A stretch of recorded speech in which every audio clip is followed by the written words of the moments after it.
Hey everybody, I'm Pliny from Firearms Legal Protection. I'm joined by Tom here today, and we are looking at something fun that we're doing. We talk about a lot of serious topics related to how to carry a firearm, where you can carry it, state laws, a lot of stuff like that. And we're taking a slight break from that to do something that's just a little bit more fun. It's March. A lot of people are watching basketball. A lot of people are making brackets and competing on them. So we wanted to create our own March Handgun Challenge. So that's what we did. So in this, we had first a request to all our audience members, both FLP members and other people who just follow our content, to submit, your favorite handgun. And this is all in the category of defensive use, whether that's everyday carry, home defense, duty use, not necessarily premium competition stuff, and obviously no rifles, shotguns. But we sent out a request to all of our fans to list what handgun should make it, what handgun should not. Tom, tell us about kind of how that submission process went. Well, we basically said, hey, what do you think is the best defensive handgun? And unlike the next round of the competition where the matchups are very, very, very specific, people got to write in whatever they wanted. And they wrote in a lot of interesting things. But we did get hundreds upon hundreds of submissions that then we had to sift through. And we'll talk about how we divided them up in a second. But I think Pliny's got a list of things that made the list, didn't make the list, etc. Yeah, so there were a ton, and like Tom said, there was a lot of organization that went into this. We had to look at when people wrote Glock 19 versus G19. We had to kind of sort those out and organize them. There are a lot of people who, because it was an open form and you could write in whatever you want, kind of joked with us a little bit. Nobody sent us a Rickroll video link, but somebody did say Smithin with Smith and En Western. I thought that was pretty good. Walther. Just not Walther, but just Walter. Somebody sent in a Sig serial number. I guess they thought they were registering their gun or something. You got my favorite there. Which one? The Glock Beretta. The Glock Beretta? Yes. I don't know. I think my favorite may be the Springfield grip zone. They've taken a lot of flack for the grip zone printed on the grip, and somebody thought that was good enough to submit. Yeah. So those were a few that did not make it. We've got a few other honorable mentions. Most of these, I think, are great guns, but they just weren't popular enough to make our top 32. So I'll just rattle a couple off real quick. The Ruger P89, Ruger Red Hawk, Hk P30 and P30L, the Glock 30, Colt King Cobra, the SAR 9, the Sky CPX2, Taurus Judge. Kind of surprised that one didn't make it. Glock 43, I'll talk about that one in a second. A lot of people are probably already starting angry comments. FNX 45, Glock 42, Smith & Wesson Bodyguard, Glock 27, Browning High Power, the HK Mark 23, which is an awesome gun, but I've never actually seen somebody who's purchased one for personal defense. They're very rare. Right. The Sig P229, again, a great gun, but there's one that kind of is very similar that edged it out that did make the list.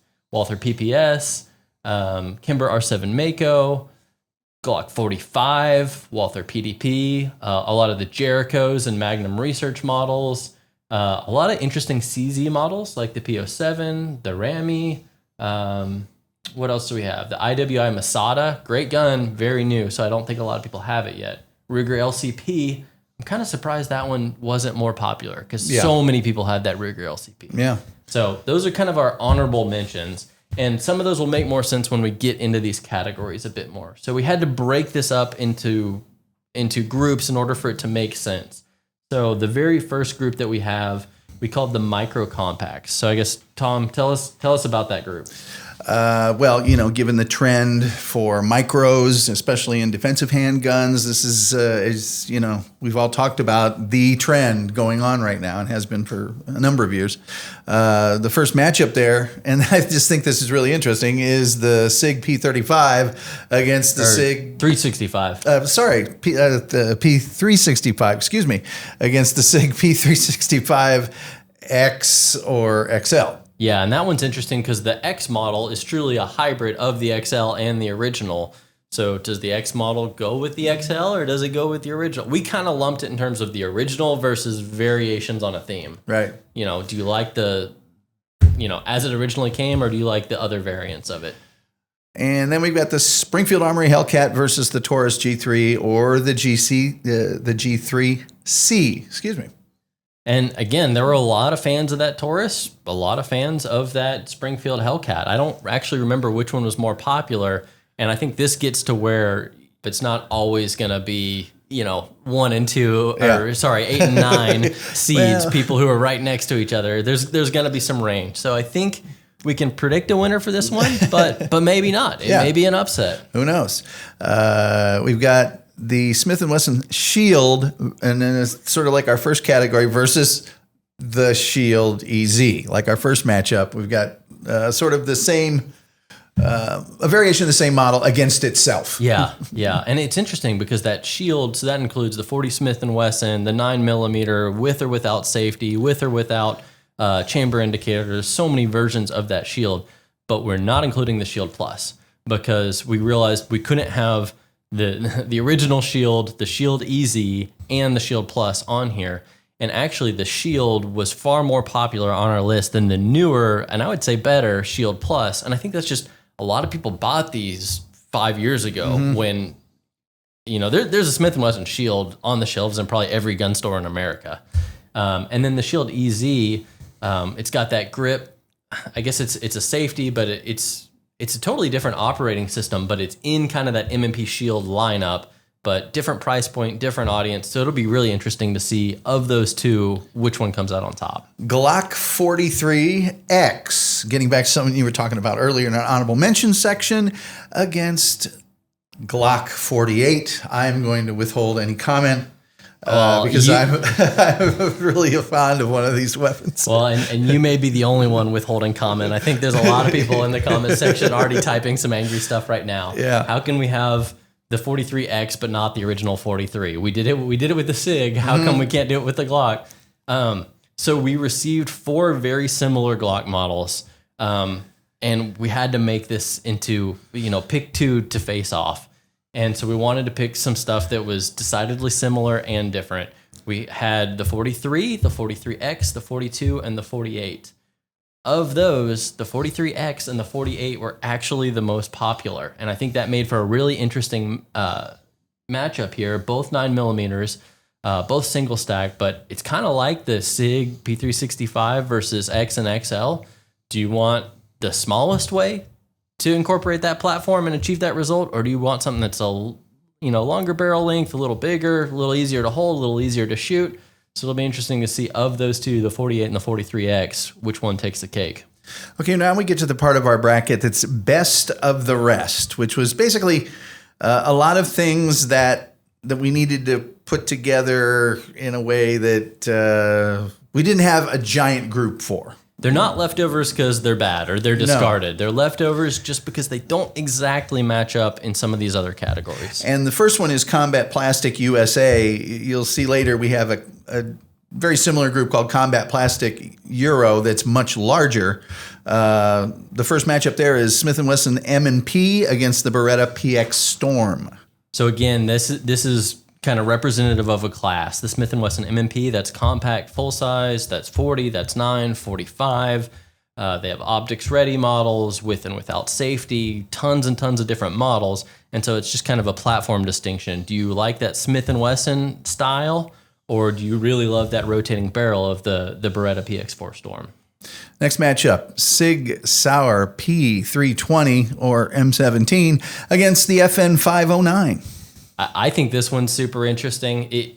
I think it's pretty predictable the way it's going to go, but there's a chance for a huge upset. FN, I feel like, is a little bit underrepresented in the consumer market, probably one of the biggest suppliers of military guns in the world, but it's a fantastic gun, that 509. It shoots really well. It's ambidextrous. There's a lot to love about the 509, but is it enough to top the 320, which became the N17 and M18 that both won Army and Marines contracts? Again, it'll be a huge upset if it does, but it's an interesting matchup either way. Next part is the wild card. This is just things that either we're going to be going into a group that already had too many handguns in it, or they're just not easily fitting into a specific category. The first matchup there is the Cz P01 against the Shadow Systems MR902. And that Shadow Systems model, again, representative of a class. So whether you have a Rival Arms build, a Poly 80 system, Agency Arms, ZevTech, whatever you have. This represents the deep down, you know it's a Glock, but on the surface it's not a Glock kind of build, a premium Glock build. It kind of represents all of them. And then that CZ, that's another one. I mentioned several CZ models in the honorable mentions. It was kind of like a lot of these Glock models. A lot of people like CZ, but they couldn't agree on which one. And a lot of them are variants of the CZ75 or variants of their Poly series. Of the variants of the CZ75, the P01 was the most common. So that's why it fit here. There's another category where it maybe could have fit, but we threw it in the wild card just because it's a really interesting matchup against kind of the CZ world, especially in the older metal frame world versus a Glock, a custom Glock like the Shadow Systems. One of the trends we noticed was that our average price was around $600. Yeah. There weren't a lot of super high-end handguns in here. This is an exception, the high-end 2011 against the Canik TP9 series. Yeah, so I think it's interesting because the Canik, it's based off a Walther P99. It's a Turkish-made, I think it's a licensed copy or maybe an expired patent issue. Correct me if you know the details. But it's very much a pragmatic, practical gun versus a very fancy, high-end, performance-driven, you want the best of the best, yeah, but are you willing to lug around the weight sort of gun. Yeah, our next category is tied for our biggest with micro compacts. It's Combat Plastic Euro. And the first matchup there is Glock 17 versus Springfield Armory XDM. So both great guns, but I think the Glock 17 was probably number 1 or number 2. It was for sure in the top 3 picks on here. But there's a lot of loyal fans of that Springfield too. And again, that Springfield, we said XDM, but that also includes the compact, the 5 1/4 inch optics ready, lots of different versions there. Glock 19 versus Cz P10 or the P10C. I think this is a great matchup. 2 polymer frame, striker fired 9mm. Both fantastic, very reliable guns. We listed the P10C because I think that's a little closer to the size than the 19, but this represents the whole P10 family. So do you go with one of the most popular guns in the whole world, the Glock 19, or the one that kind of works the same way that's its young up-and-coming challenger? We've got the Walther Ppq Q5 versus the Hk Vp9/40. That's another one where we had to lump some stuff together.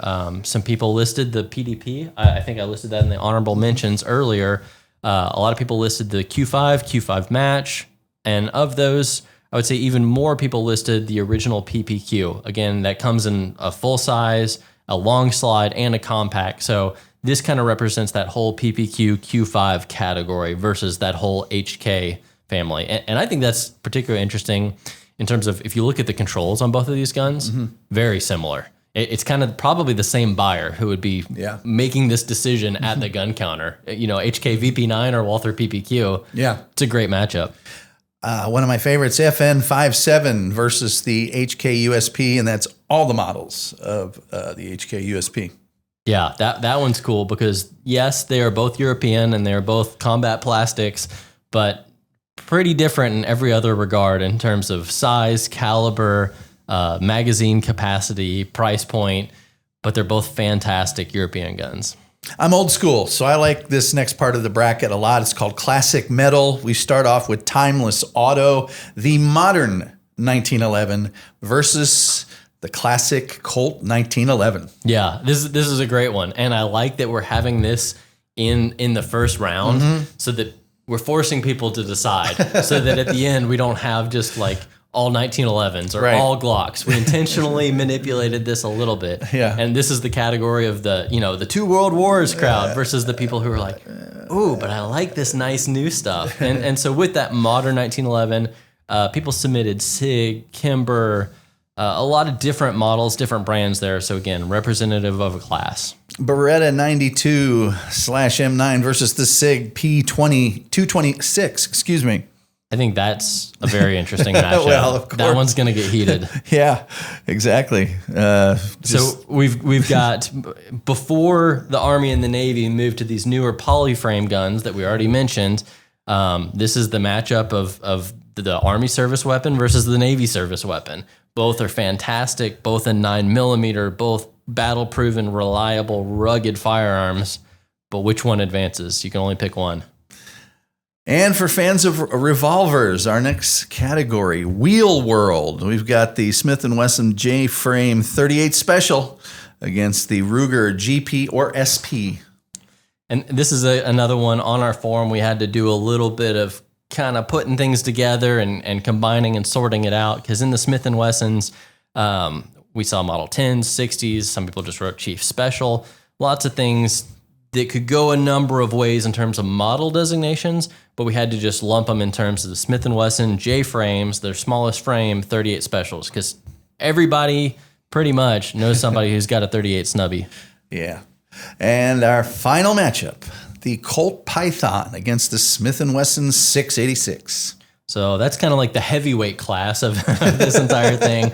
Just big, heavy American stainless 357 Magnums. Well, stainless or not. Lots of different models and special editions and stuff in that category.